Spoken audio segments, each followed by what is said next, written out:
James Brayshaw, Anthony William Brownless. This is Triple M's Rush Hour Friday bonus podcast. A little bonus for you on a Friday. We were chatting the other day, Fat, about the trip we all made to Vegas.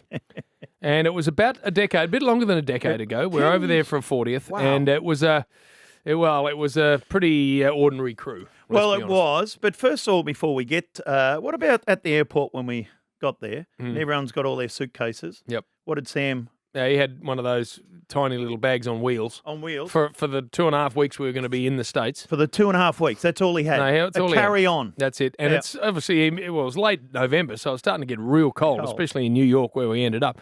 But we get to Vegas and we're walking down the strip and there is a massive Abercrombie and Fitch store. That's it. In the main strip of Vegas. And if you've ever been to the States and you've ever been to an Abercrombie and Fitch store, they've got these unbelievable looking blokes out the front, haven't they, models? Good looking. And they're ripped to shreds. They've got the Mad Jack door style rigs and they're standing out the front. That's it. So we're going in en masse. Ned Kelly, idiot cement. Barges in. And then there's Foss, Sam Newman and myself. And Sam thought it'd be a funny photo opportunity if we all took our shirts off and stood next to that bloke. Yeah. So there's fat Ned, there's old Foss, and there's skinny me standing next to this Adonis of a bloke. So hardy ha, that was chortlingly funny. So then we head into this bloody shop. Yes. And Fat, anyone who's been into an Abercrombie and Fitch shop in the States knows that they are firstly about 4 levels, and they're all that themed American gear, actually good clothing. Yeah. But Bill, there are hundreds of people in them. Hundreds. So if you ever want to buy anything, you got to line up to try it on. Yeah. There's about a 30-metre line to get into the dressing room to try anything on. Spot on. So the old enforcer wanted to buy something. We had no idea what he wanted to buy. So we're all standing around looking at that line going, if he needs to try something on, we're going to be here an hour. That's right. Just so we could try it on. Come on, Foss. Not a patient man. No, the not Foss? at all. So he took one look at the line, stood in the very centre of Abercrombie and Fitch on the strip in Vegas, and dropped his trolleys. Didn't he? He did? He had just his Y fronts and nothing else on. Budgies? No, they were basically your budgie smuggler jocks. Terrible undie. Middle of the Abercrombie shop in Vegas with hundreds of people staring at him. Anyway, this security bloke walked up. He had a big smile on his face because, rabbits, you'll find this out when you go to Vegas. Anything goes. Right. You can do whatever you want. Yeah. Literally any time of the day you want to do it, you can do whatever you want. They're used to idiots in Vegas. So this security bloke walks up and says to him, "What are you doing, man?" So then the Foss, which he loves to do, he very rarely argues, Foss, does he? No. Just very conversational. Yes, sir. He started saying to this bloke, "Now, sir, there's a 40-metre lineup to try pants on. I don't have that time. So I'm deciding to try them on right." He's saying all of this with nothing on but a pair of chocks. And he's got the tag out the front, saggy ass cheeks. We're all looking at his him. ass. It was saggy. It was real saggy. It was. Anyway, he tried them on, decided he didn't want them, put them back in the rack, and we walked out.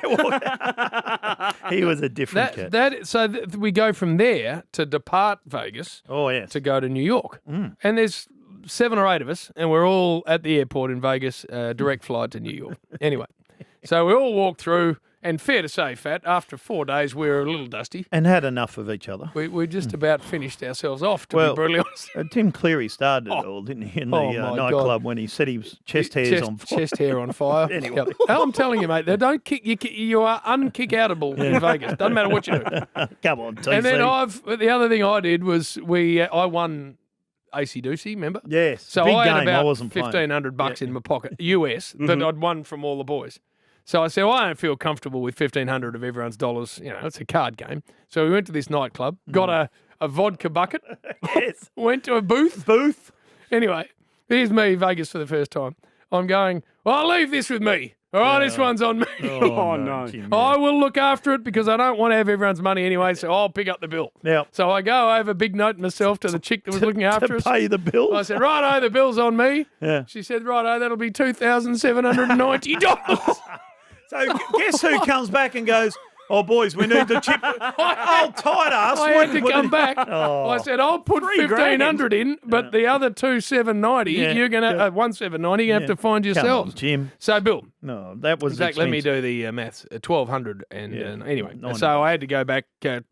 cap in hand. And, And ask for money after he's big noting himself saying, I'll pay for it. Oh, the Milky my God. Bars Anyway, are on me. So we get to the airport. We've finished and far from home, going to New York. So we're all walking through, and they got your scan on your passport, and Fat goes through, and Tim goes We're through, going to and meet the girls, weren't Ned we? goes, exactly. Yeah. Ned goes through, Gaz goes through. Anyway, but Sam and I are last, and the guy's scanning my passport. And he goes, "You need to go down there," and then he said, "And you need to go with him." So instead of going through to the departure lounge, Force and I are taken off into this security area. And we're put in these little rooms, one-on-one with a security bloke at the Vegas airport. Because you look dodgy. I'm thinking, what's going on here? Yeah, dodgy. Anyway, so I'm sitting across the desk thinking anything could happen. And the bloke's looking at my passport and looking at me and looking at the passport and looking at me. And then about a minute and a half later, he goes, you should be right. Handed it back to me. I exit the room I'm in to go down the corridor back out to the boys. The other room had the Force in it, and the door's open, and he's stark bollock naked. Nothing on. And he's saying to the bloke, he was an African-American security guard across the desk from him, his eyes are nearly popping out. He said to him, "Sir, if you're going to do it properly, I've got nothing on. You can insert whatever you want." He said, "I don't care what you do." That's true. And this bloke's going, "Please, sir, please put your clothes back on. You don't need to have your clothes off." Oh, mate. So that's how we got to, appreciated, and then exited Las Vegas. Oh, mate. Unbelievable. And that's the Foss. That's what he does, that stuff, doesn't he? Yep. Now, you're right the other day, Jim. I had a look at the podcast during the week of him. Yes. I don't know who's weirder, No. him or Don Scott. I think it's him. I think Don Oh. Scott. Oh, do him. you? I think Don Scott's got him, Jim. But we love the Foss. We do, and it was two of the best possible weeks we've ever had with the great man. Yeah. It's the Rush Hour, Triple M.